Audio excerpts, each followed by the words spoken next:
de Dieu soit élevé et que son nom soit béni. Alors ce thème, nous allons prendre le livre de Luc 11 au verset 13. Luc chapitre 11 verset 13. Si donc, méchants comme vous l'êtes, vous savez donner de bonnes choses à vos enfants, à combien plus forte raison le Père Céleste donnera-t-il le Saint-Esprit à ceux qui le lui demandent? Parole du Seigneur notre Dieu. Nous rendons grâce à Dieu. Alors, je disais, tantôt les gens ont tendance à demander beaucoup de choses sans savoir exactement qu'est-ce qu'il nous faut demander. Alors aujourd'hui, vous allez remarquer que beaucoup de personnes ont commencé déjà à parler de la fin des temps, fin du monde, et que le monde va s'arrêter bientôt. Mais alors, exactement, qu'est-ce qui se passe? Si vous prenez le livre de Actes 1 au verset 7, vous verrez que il est précisé que la fin des temps ne nous appartient pas. Quand la fin du monde va arriver, quand ça va finir, quand ça va commencer, ce n'est pas notre problème. Parce que ce temps et ce moment appartient à l'Éternel et à lui seul.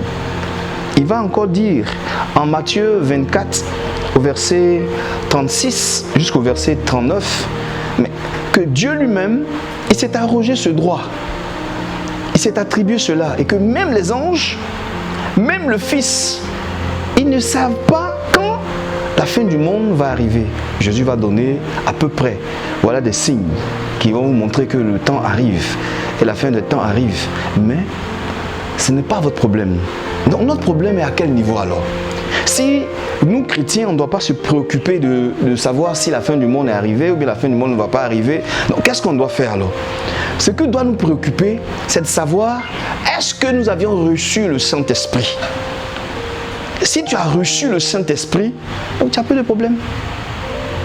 Parce que sur le Saint-Esprit en toi, il précise encore en Matthieu 7, au verset 7, demandez, vous recevrez, frappez, l'on vous ouvrira, et ainsi de suite. Mais il dit, plus intéressant, que mauvais que vous êtes, vous savez donner de bonnes choses à vos enfants. Quand ils vous demandent du moins un pain, vous ne leur donnez pas un serpent. Quand ils vous demandent des œufs, vous ne leur donnez pas des pierres ou bien des scorpions. Vous savez donner de bonnes choses à vos enfants. Et Dieu le Père alors, il dit, demandez-lui, il vous donnera le Saint-Esprit. Devant n'importe quelle situation, s'il y a quelque chose que le chrétien doit demander à Dieu, c'est pas de savoir quel jour ma souffrance va finir, quel jour ma situation difficile va s'arrêter, quel jour cette maladie va finir. Quel jour, c'est pas ça notre problème. Notre problème, c'est Seigneur, mon Dieu, mon roi, donne-moi ton esprit de vérité, donne-moi le Saint-Esprit pour que je puisse vivre comme tu veux dans ce moment précis. Et je t'assure que si tu as le Saint-Esprit, il n'y a rien. Je dis, il n'y a rien. Et il n'y aura rien.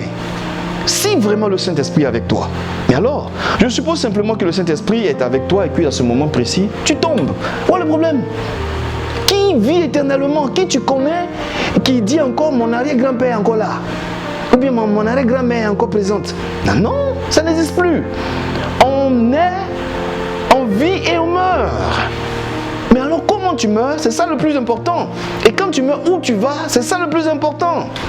Alors, pour que tu vives bien, pour que tu meurs bien et que tu sois dans la félicité, Dieu nous a montré ce qu'on doit faire. Et ce qu'on doit faire, c'est recevoir le Saint-Esprit.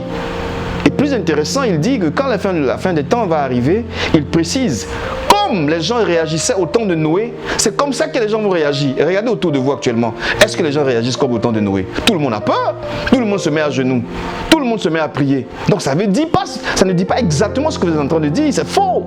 Excusez-moi, mais c'est faux. Je dis et je répète, la Bible nous dit clairement, les gens vont vivre leur vie comme si de rien n'était. Et ça se montre précis selon supplie.